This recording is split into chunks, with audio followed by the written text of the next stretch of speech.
Os Estados Unidos da América são a única nação no mundo que impõe a sentença de prisão perpétua sem possibilidade de liberdade condicional para crimes cometidos antes dos 18 anos. É uma questão emotiva, uma vez que as crianças condenadas são apenas isso, crianças, e não deveriam ter que pagar pelos seus crimes. Embora, considerando a gravidade de algumas das ofensas cometidas, é difícil não ter uma reação emocional. Imagine ser um adolescente e ouvir aquela palavra famosa culpado, sabendo que nunca mais será livre. Isso é algo que abala completamente o psicológico de qualquer um. Infelizmente, adolescentes sendo condenados à prisão perpétua é algo que acontece com frequência nos Estados Unidos, desde um motorista irresponsável e letal a um jovem que talvez mereça uma indicação ao Oscar ou até mesmo cuidados psiquiátricos 24 horas por dia. Hoje vamos ver alguns desses jovens reagindo ao saber que nunca mais ficariam livres. Mas antes, não deixe de se inscrever em nosso canal, dar o like e ativar o sininho. Esse é o Ideia Paralela. Vamos lá! Vamos começar com um caso mais leve. Andrea Cook, de 19 anos, foi condenada inicialmente a 20 anos de prisão por 2 roubos de carros, mas teve sua sentença revisada pelo juiz de estado de Daytona Matt Foxman. O caso chamou atenção após a mãe de Cook ter sido vista chorando desesperadamente no tribunal na Flórida. No entanto, a sentença inicial foi anulada devido a falhas de comunicação entre Cook e seu defensor público assistente, Frank Scott. Os crimes pelos quais Cook foi condenada envolveram o uso de um aplicativo de namoro para atrair Perry Nida, que convidou Emmanuel Purcell.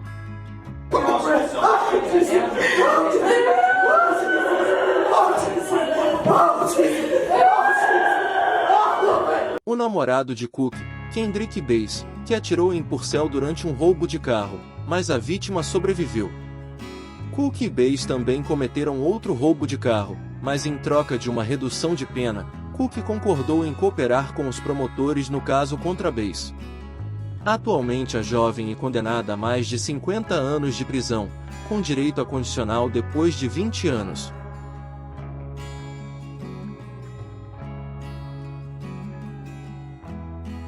Em 22 de outubro de 2013, o jovem de apenas 14 anos Philip Kisme foi acusado de assassinar a sua professora, Colin Hitzer, às 18 horas de uma terça-feira. O jovem de 14 anos Philip foi dado como desaparecido de sua escola depois de não aparecer para o treino de futebol. Às 23 horas do mesmo dia, a professora de 24 anos Colin também foi dada como desaparecida. Ambos os desaparecimentos pareciam suspeitos. A polícia então começou a investigar e rapidamente eles encontraram a professora. O corpo da jovem professora havia sido morta há menos de 2 horas. Depois a polícia encontrou Philip andando ao lado da estrada perto dessa mesma mata. Em sua mochila encontraram um estilete com sangue e a identidade da professora e seus cartões de crédito e roupas íntimas femininas. Quando ele foi questionado de quem era o sangue, ele não disse nada. Parece que o jovem seguiu sua professora no banheiro da escola e, usando luvas e capuz, ele agrediu sexualmente e a esfaqueou 16 vezes antes de sair sozinho. 12 minutos depois, Philip então voltou com um barril de reciclagem para transportar o corpo para a floresta perto da escola. No julgamento, ele se pronunciou apenas com um bilhete dizendo: "Eu odeio todos vocês, seres irracionais, por condenar um jovem à prisão perpétua, sem liberdade condicional." 2 anos depois, Philip ainda não parecia acreditar que havia sido condenado a 40 anos de prisão por roubar, matar e estuprar Colin. Franklin Williams. O comportamento de Williams durante sua audiência de sentença fez o juiz recusar-se a continuar no caso, o que forçou a Corte Suprema de Ohio a nomear outro juiz. Williams estava enfrentando acusações de roubo agravado, roubo e sequestro, entre outras coisas, e estava enfrentando uma sentença consecutiva máxima de 134 anos de prisão. Durante a audiência de sentença, o juiz russo continuou pedindo para Williams parar de falar, mas ele sentiu a necessidade de continuar compartilhando o que tinha a dizer. O juiz continuou dizendo para ele se calar, mas ninguém esperava que Williams levasse isso tão literalmente. O juiz então pediu que os oficiais usassem fita adesiva para manter a boca de Williams fechada e mantê-lo em silêncio enquanto ouvia seus advogados. Russo acabou condenando Williams a 24 anos de prisão, mas o vídeo e imagens de Williams com fita adesiva em sua boca se tornaram virais. Vários grupos civis e associações de direitos humanos insistiram que a ação era humilhante e sem precedentes. Russo se retirou do caso e outro juiz foi nomeado pela Suprema Corte, que acabou sentenciando Williams a 63 anos de prisão. Jordan, que matou uma criança de 6 anos em um acidente de trânsito, chora durante a sentença. 2 anos após o acidente fatal com o DUI que causou a prisão de Jordan, de 22 anos, ele começou a chorar no tribunal em 2014. Imagens de CFTV capturaram claramente o descontrole em seu carro esportivo Infiniti indo a mais de 100 km por hora, enquanto dirigia nessa velocidade e estando sob a influência de álcool. Ele bateu em outro carro tão violentamente que até partiu ao meio. Mas as perdas materiais são a menor das nossas preocupações e definitivamente não é por isso que Jordan não conseguia parar de chorar durante sua sentença. Durante o acidente, ele infelizmente matou uma criança de 6 anos que estava sentada no banco de trás. A mãe e a irmã sobreviveram, mas Santiago morreu alguns momentos depois no hospital. Desculpe, eu queria que fosse eu, Jordan ficou repetindo à família da vítima durante sua sentença. Eu queria que fosse eu, ele então acrescentou enquanto começava a chorar. Eu daria minha vida se isso significasse trazer ele de volta, disse ao tribunal. Os pais de Santiago não podiam aceitar suas desculpas depois de perder seu filho em tal evento horrível. Você não apenas levou a vida do meu filho, disse o pai devastado, você levou a minha também. O jovem de 22 anos foi condenado a 46 anos de prisão. Um adolescente foi acusado de provocar um incêndio que resultou na morte de seu irmão. Após 5 horas de investigação e vários anos desde o acontecido, o caso ainda gera mais perguntas do que respostas para Matt Morgan, que era o responsável pelo irmão de apenas 14 meses em um estacionamento de trailers. Ele foi acusado de assassinato e incêndio criminoso, e os promotores basearam seu caso em provas circunstanciais e em um interrogatório de 5 horas. O adolescente insistiu que intencionalmente iniciou 2 incêndios diferentes que levaram à morte do irmão, um deixando cair uma vela em um cobertor no quarto do bebê e o segundo acendendo um travesseiro em chamas na sala de estar. Eles também afirmam que ele ficou parado do lado de fora assistindo ao parque de trailers pegar fogo enquanto seu irmão estava dentro, sem pedir ajuda ou mesmo tentar ajudá-lo. Ele confessou ser fascinado pelo fogo, mas ao mesmo tempo os pais de Matt alegaram que ele foi intimidado a confessar e insistem que ele tem atrasos no desenvolvimento e autismo, sempre tendo problemas para ler, escrever e compreender comandos. Matt foi condenado a 40 anos de prisão e, ao ouvir sua sentença, caiu em prantos a ponto de os oficiais de justiça terem que retirá-lo do chão.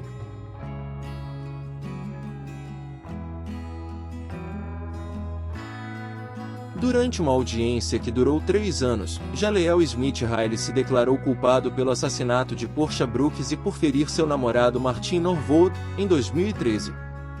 O casal estava em um carro estacionado quando Smith Riley, não encontrando nada para roubar, atirou na cabeça de Martin primeiro e, em seguida, em Portia Brooks. Brooks faleceu 3 dias depois, enquanto seu namorado sobreviveu. Na audiência, Smith Riley começou a chorar quando ouviu sua sentença. Ele havia solicitado ao juiz para retirar sua alegação de inocência, mas o pedido foi negado e, embora a pena de morte tenha sido descartada, ele foi condenado à prisão perpétua sem possibilidade de liberdade condicional. A família e o advogado de defesa de Smith Riley tentaram pleitear uma sentença com liberdade condicional, alegando que ele não tinha condenações anteriores e que poderia ser reabilitado. No entanto, o juiz negou o pedido e a sentença final levou Smith Riley a um colapso emocional. No tribunal, Jacob Musin, de 18 anos, e Drake Campbell, de 17 anos, choraram ao ouvir suas sentenças após cometerem crimes graves, incluindo assalto à mão armada, roubo, homicídio e tentativa de homicídio. Um juiz lembrou aos adolescentes que as ações têm consequências, o que eles aprenderam da pior maneira possível.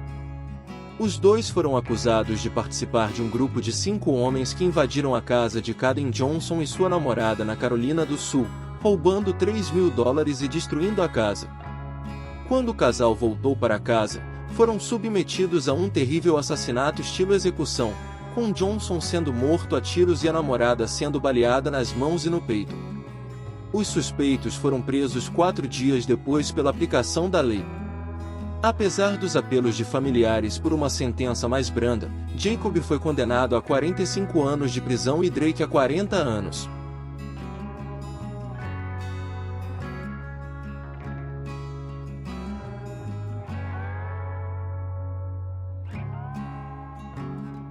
Dylan Schumacher é condenado por assassinato em 2º grau, mesmo sendo jovem, com 16 anos. Ele cometeu um dos crimes mais horríveis imagináveis: matou o filho da namorada, que tinha apenas 23 meses e estava sob seus cuidados como babá. Quando confrontado pelo juiz, Dylan insistiu que não tinha intenção de matar Austin, mas essa afirmação foi considerada difícil de acreditar por todos os presentes no tribunal, incluindo os jurados e o Supremo Tribunal. De acordo com o depoimento do suspeito e os documentos apresentados ao tribunal, tudo começou quando Dylan espancou e bateu no rosto da criança depois que ela cuspiu a comida. Mais tarde, ele também admitiu ter batido a cabeça do menino no chão enquanto trocava sua fralda, além de socar seu rosto várias vezes e colocar um travesseiro em sua cabeça com medo de que o menino acordasse seu irmãozinho. Dylan foi acusado e condenado por assassinato e abuso infantil, recebendo uma sentença de prisão perpétua.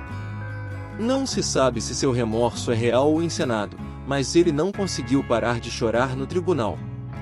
O próprio juiz chamou o adolescente de manipulador e enganador, insistindo que os últimos minutos da vida de Austin devem ter sido assustadores.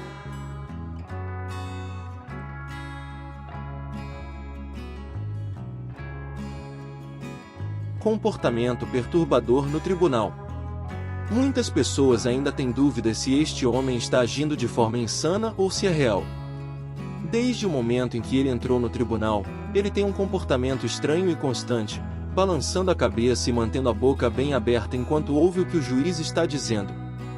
Ele é conhecido como Mr. Jones e está enfrentando acusações de assassinato e posse de arma durante um crime violento. Quando o juiz perguntou se ele compreendia as acusações, ele respondeu afirmativamente. Quando lhe perguntaram se tinha renda para contratar um advogado por conta própria, sua resposta pareceu confusa e ele deu uma mordida no ar. O comportamento perturbador continuou enquanto o juiz perguntava se ele preferia contratar seu próprio advogado ou ter um advogado público. Mr. Jones respondeu indiferente: "Eu não me importo." Seu comportamento estranho e perturbador persistiu durante a maior parte do tempo, parecendo apenas parar quando ele foi solicitado a escrever suas iniciais e assinar os documentos. O adolescente risonho. O comportamento de Dante Uri no tribunal fez com que o juiz tomasse um momento para conversar com o jovem de 17 anos na frente de todos. Uri e outras 2 pessoas se declararam culpados pelo assassinato de Jordan Clay, um adolescente de 18 anos. Eles admitiram que, enquanto tentavam roubá-lo, foi Uri quem atirou e matou Jordan.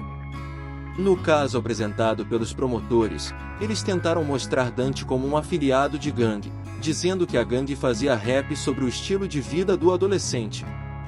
A mãe de Uri continuou alegando a inocência de seu filho, mas Uri parecia desafiante à lei e sorrindo durante sua sentença, mesmo quando os familiares da vítima estavam lendo suas declarações de impacto na frente do tribunal. Quando Dante teve a oportunidade de se dirigir ao tribunal, ele disse sorrindo: "Eu só quero dizer a todos que estarei em casa em breve. Eu amo minha família." Suas palavras e comportamento quase fizeram o juiz recusar o acordo de sentença e levar o caso a julgamento. Em última análise, o adolescente foi condenado a 50 anos de prisão. Pois é pessoal, chegamos à conclusão que realmente o crime não compensa. Essa é uma mensagem que deve ser lembrada por todos nós, independentemente das circunstâncias. Por mais que a tentação seja grande, A verdade é que os benefícios que o crime pode trazer são efêmeros e ilusórios. No final das contas, aqueles que escolhem o caminho do crime sempre acabam pagando um preço muito alto.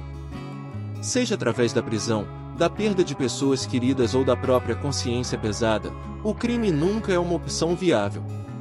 É preciso lembrar que, em última instância, a justiça sempre prevalece e que a escolha certa é sempre a melhor opção. Ficamos por aqui, até o próximo vídeo. Valeu!